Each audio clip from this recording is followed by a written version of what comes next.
2026ကိုမိုးအတွက်က4လပဲကြံပါတော့တယ်။မင်္ဂလာပါ။ကျွန်မဒီနေ့ကတော့ဒီလေ့ကျင့်ခန်းတွေကြောင်းပြောတာမဟုတ်ဘဲနဲ့ပေါ့နော်။ဒီဘဝအတွက်အရေးကြီးတဲ့ exercise ပေါ့နော် vision exercise လို့ခေါ်တဲ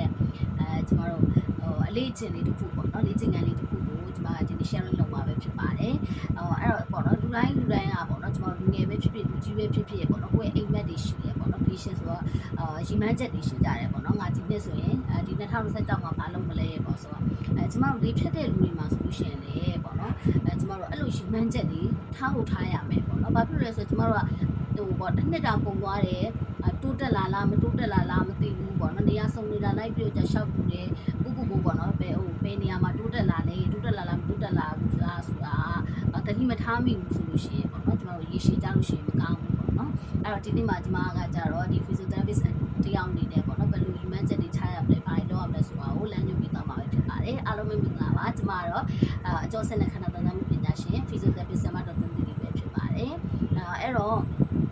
ပေါ့နော်ဒီဗီဒီယိုလေးကိုလည်းကျွန်မကဆုံးအောင်ကြည့်စေချင်ပါတယ်ပြီးတော့လေးဖက်တဲ့သူတွေကိုလည်းပေါ့နော်ဒီကျွန်မပြောတဲ့နည်းလမ်းလေးတိုင်းပေါ့လိုက်ပြီးတော့လှုပ်ဆောင်ကြည့်စေချင်တယ်ပေါ့နော်အဲ့ဒါဆိုလို့ရှိရင်ခုနကျွန်မပြော2026ကို4လပဲဒီ4လကလည်းပေါ့နော်ကျွန်တော်တို့နေတဲ့အချိန်ပမာဏတော့မဟုတ်ဘူးပေါ့နော်ဒီတိုးတက်မှုတစ်ခုခုအတွက်ဖြစ်ဖို့အတွက်ဆိုလို့ရှိရင်ဒါလုံလောက်တဲ့အချိန်ပမာဏဖြစ်တယ်ပေါ့နော်အဲ့တော့ဒီကျွန်မပြောတဲ့လေ့ကျင့်ခန်းလေးတွေကျွန်မပြောတဲ့လမ်းညွှန်ချက်လေးတွေတိုင်းတာဒီမှန်းချက်ထားပြီးတော့လိုက်လို့မယ်ဆိုလို့ရှိရင်ကျွန်တော်တို့နှစ်ကုန်မှာဆိုလို့ရှိရင်တိုးတက်မှုရှိရမယ်ဆိုတာကျွန်မယုံကြည်ပါတယ်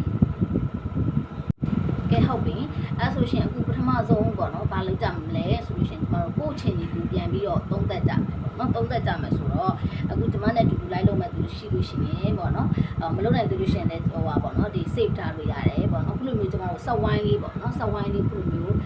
ဝိုင်းကြည့်မယ်ဆက်ဝိုင်းလုံးဝိုင်းပြီးလို့ရှင်ဘာလုပ်မလဲဆိုအပိုင်း5ပိုင်းပါမယ်ပေါ့နော်1 2 3 4 5ပေါ့နော်5ပိုင်းပေါ့နော်ဟိုဘက်မှာတော့ပြောင်းပြန်ဖြစ်နေမလားပေါ့နော်5ပိုင်းပါမယ်ဘာပါမလဲဆိုတော့ကျွန်တော်တို့ဒီမှာလှုပ်ရှားသွားလာနိုင်မှုပေါ့နော်လှုပ်ရှားသွားလာနိုင်တဲ့ဟာပါမယ်နောက်တစ်ခါကျစိတ်ချမ်းသာရေးပေါ့နော်ကျွန်တော်တို့ရဲ့စိတ်ပေါ့နော်စိတ်ချမ်းသာရေးပါမယ်နောက်တစ်ခါကျကျွန်တော်တို့ရဲ့ဒီလူမှုဆက်ဆံရေးပေါ့နော်နောက်တစ်ခုကျတော့အစားအသောက်ပေါ့နော်ကျွန်တော်တို့ရဲ့စားတောက်ပုံပေါ့နော်နောက်ကကျွန်တော်တို့ရဲ့အိတ်ဆက်တဲ့အရာပေါ့နော်ဒါအရေးကြီးပေါ်မှာအရေးကြီးတဲ့အကြောင်းအရာပေါ့နော်ဒီလိုအပိုင်းကြီး5ပိုင်းကိုကျွန်တော်တို့ကခွဲခြားလိုက်မယ်ခွဲခြားပြီးတဲ့အခါမှာဆိုလို့ရှိရင်ကျွန်တော်တို့အမှတ်ပေးမယ်ကို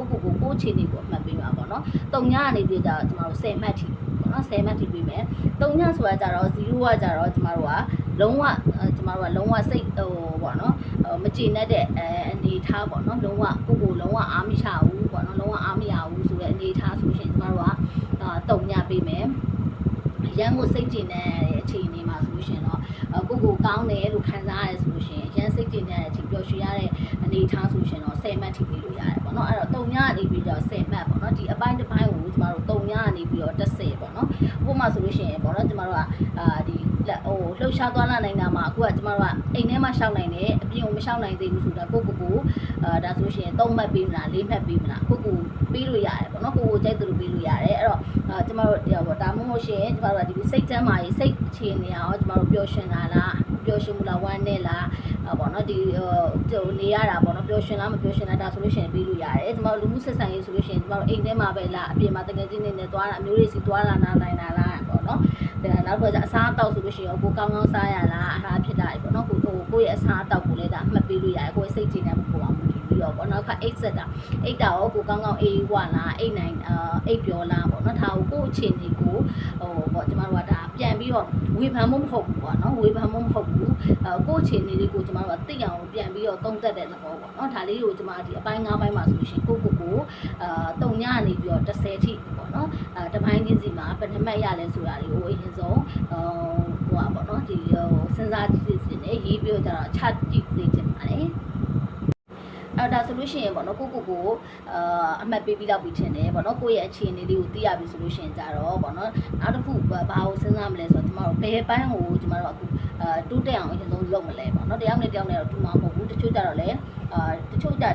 ြဒီအကြောင်းအရာတစ်ခုကိုကျွန်တော်တို့တိုးတက်အောင်လုပ်လိုက်တာနဲ့တခြားတွေပါလိုက်ပြီးတော့တိုးတက်တာမျိုးဥပမာပေါ့နော်ကျွန်တော်တို့လှုပ်ရှားသွားလာမှုမှာကျွန်တော်တို့ကောင်းသွားတယ်ဆိုလို့ရှိရင်ဒါစိတ်ကလည်းပျော်ရွှင်လာမယ်ဒါမှမဟုတ်အဲ့ဆိုရှင်အပြ ပြင်တွေပိုင်းထွက်နိုင်တယ်ဆိုရှင်ဒါလူမှုဆက်ဆံရေးလည်းကောင်းလာမယ်ပေါ့နော်အဲ့တော့ဒီကျမတို့တစ်ခုကိုတိုးတက်တာနဲ့ကျန်တဲ့အရာတွေပါတိုးတက်မှုရှိမယ်အရေးကြီးဆုံးအပိုင်းပေါ့နော်ကိုယ့်အတွက်ပေါ့နော်အဲ့ဒါလေးကိုအရင်ဆုံးနောက်တစ်ခုကစဉ်းစားမယ်ဘယ်ပိုင်းကိုအရင်ဆုံးငါတို့တိုးတက်အောင်လုပ်မလဲဆိုတဲ့ဟာတွေစဉ်းစားပြီးသွားပြီဆိုလို့ရှိရင်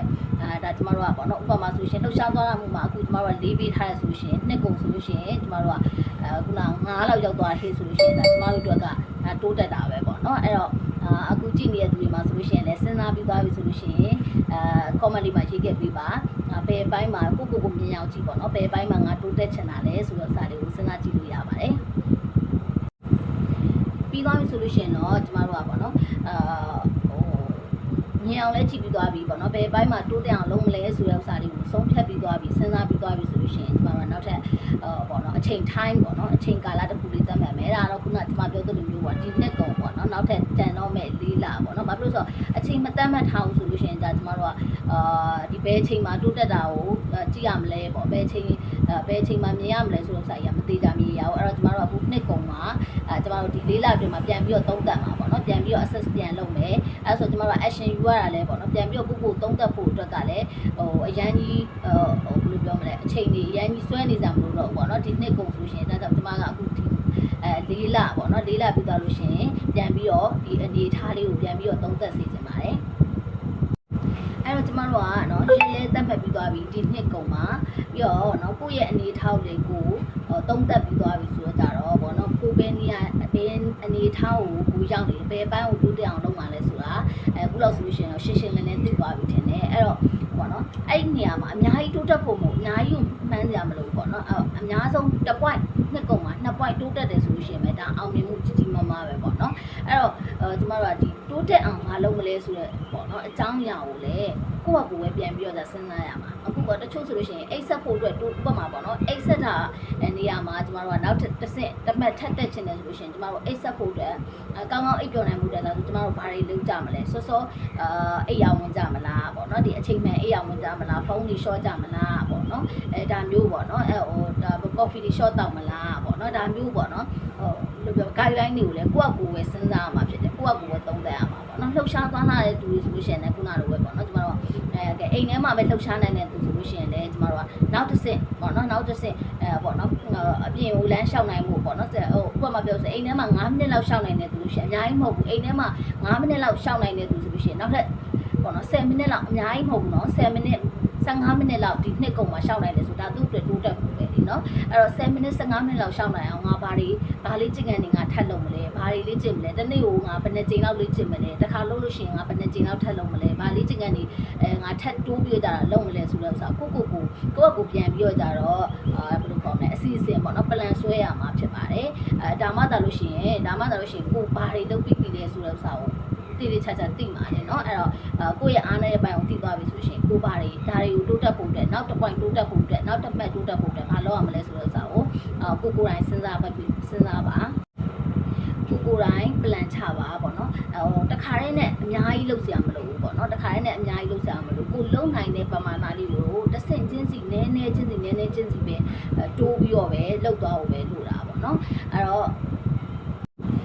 လက်ရှိပေါ့နော်လက်ရှိနေထားနေပြကြတော့เนาะနည်းနည်းချင်းစီပေါ့နော်နည်းနည်းချင်းစီတိုးတက်သွားဖို့ပဲလိုတာပေါ့နော်အဲ့တော့